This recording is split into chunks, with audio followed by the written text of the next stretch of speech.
శ్రీ విష్ణు రూపాయ నమ శివాయ. వరలక్ష్మీ వ్రతం పూజ చేశాక ప్రతి ఒక్కరూ వినాల్సిన కథ ఒకటి ఉంది. ఈ కథని పరమేశ్వరుడు పార్వతీదేవికి చెప్పాడు. మొట్టమొదటిసారి ప్రపంచంలో వరలక్ష్మీ వ్రతం ఆచరించిన చారుమతి అనే ఒక స్త్రీమూర్తి కథ.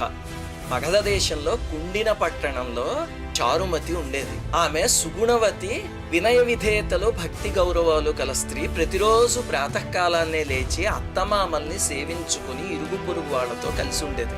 ఆ స్త్రీ సౌశీల్యానికి మెచ్చి ఒకసారి వరలక్ష్మీదేవి ఆమెకి కల్లో సాక్షాత్కరించి, చారుమతి, శ్రావణ పౌర్ణమికి ముందొచ్చే శుక్రవారం రోజు వరలక్ష్మీ వ్రతం, ఆ రోజు నన్ను పూజించు, నీవు కోరిన వరాలు ఇస్తాను అని చెప్పి అమ్మవారు అంతర్ధానం అయ్యారు.